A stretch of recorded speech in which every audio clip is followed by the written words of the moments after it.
What's up, everybody? Pianist92 here. It's been a long time since I did a Dreamworld video, so here is one, and the reason I'm doing it now is because I finally got to the sky level, which you get after, I believe it's 2,500 points. I was just looking at it last night, so I should remember, but I really don't. Anyway, yeah. So basically, after you get to a certain amount of points, you will unlock the ability to go to this world, which you can find new Pokemon and new berries, new items, you know, just a whole bunches of new stuff. So, tips on getting your dream points up to being able to get here is make a lot of friends and water their berries. That's what I've been doing. Because if you make some dream pals that have four berry rows, you know, if you go in at the right time of day, you're going to be able to water their berries, and that's going to get you a buttload of points. Also, the games get you points, and sending Pokemon back to the forest give you, I believe it's 50 points every time you do that. Plus, just logging in gives you 50 points. So, you know, there's really simple stuff to get you a good amount of points. Everybody's thinking, oh, we need to do the share shelf, and we need to do this and that. Those generally only get you about 10 points per share shelf, like, per time that you do the share shelf or whatever. So, it's not as efficient as just playing the games and logging on. Although there are some games, you know, that was one thing that I found really disappointing upon getting to this new world, is that there aren't any new mini games. It's still the Wailord game, the searching for Pokemon, the Sky game, and the ice cream. And I mean, that gets really old really fast. I'm not gonna lie. I wish they would add some new games, but you know, it's not too big of a deal. But anyway, pretty standard stuff. Just going around playing some games. Finding a couple new berries, pass orbs. That's just for the Intralink. If you join up with a friend and you want to do missions in their world through the Intralink, that's what the pass orbs are for. I haven't done it, so I don't know exactly what they do. I just know it has something to do with pass orb powers in that certain area. So there you can see I have my 4. I did get up to my 3rd and 4th berry row. Really helps when harvesting. You're going to want to harvest certain amounts of berries if you're trying to get furniture for your houses and stuff like that. It's not that big of a deal for you to do that. If that's what you're interested in, then go ahead and do it. Like I usually have 2 rows specifically for oran berries, because oran berries get used in half the stuff on that dream catalog for you to buy. I still hate this game. I'm always going to hate this game. I really do. But, you know, no biggie. But anyway, oh, just hung on there at the edge. But anyway, yeah, I mean, I know how to play this game right. You know, you try and get the ice cream scoops to a certain size that fits that size over on that column over on the side shows you exactly what size it wants, and then you can see the heart meter above it. That goes up as you get ice cream scoops at the size limit, and you get more. The more points, I mean, excuse me, I can't talk. The more ice cream scoops you get at that size, the more hearts you will get, and the more hearts you get, the more points you get. And the more points you get, the more dream points you get, and the more dream points you get, the faster you will unlock new Pokemon, new items, and crap like that. There is the Murkrow. I don't think I actually take home the Murkrow on this particular visit, but Murkrow gets a new Dream World ability, which is amazing, called Prankster. The genies get it too, and what it is you get to use non damage doing moves go up a priority level.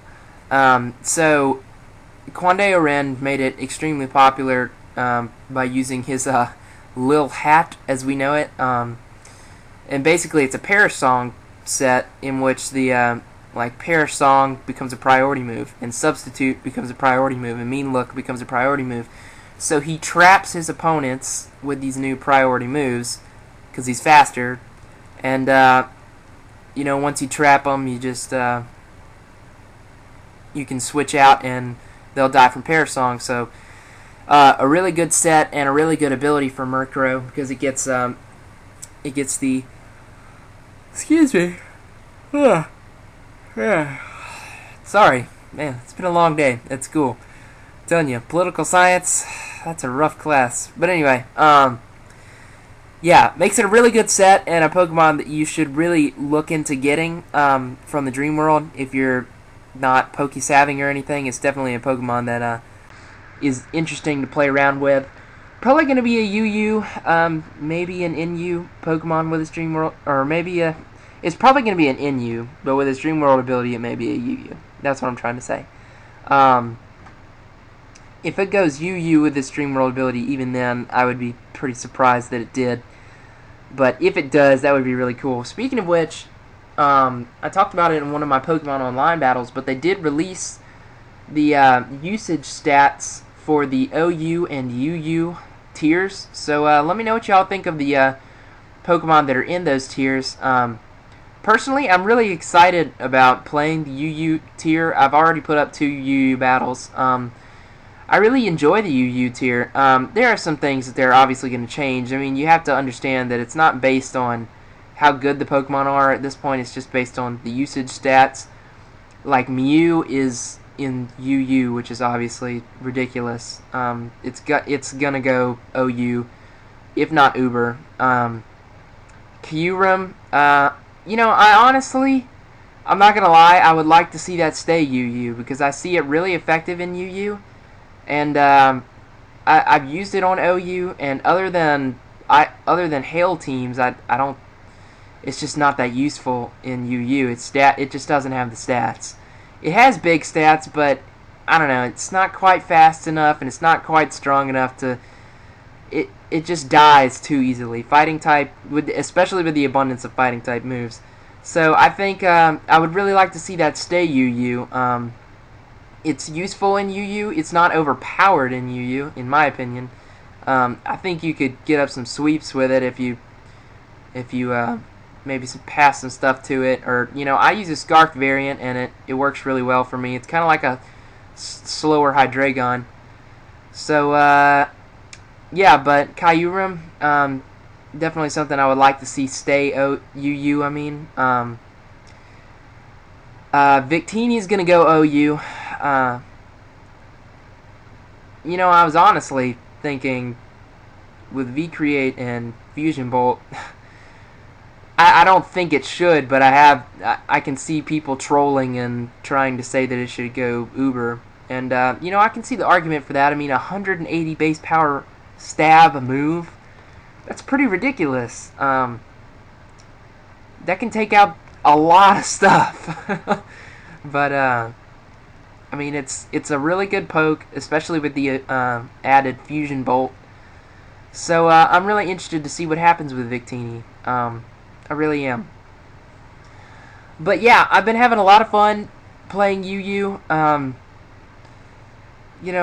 Chanseys get overused, but I use Chansey too because it's a really good wall in UU. It works. I mean, you can't, there's no way around it. But yeah, it's really, really good, and I'm really excited about UU. I'm really excited to see the real tiers come out later, though. Here you can see me struggling to place this thing. I had no idea. This is the first piece of furniture I've ever bought, and I just bought it for lols. But anyway, I'm really excited when the actual tiers come out because I want to see the. I really want to see what the NU tiers are going to be. I think NU in this generation is going to be awesome. I cannot wait. I think it's going to be great. Yeah, I really can't. I mean, I can't even express. And then there's so much stuff in UU right now that I think once they get once they make a legit UU tier, it's going to be a whole lot more fun to play. But anyway, this is coming to an end, so I'm going to see you guys later. Just comment and like the video, and I'll see you guys later. Bye.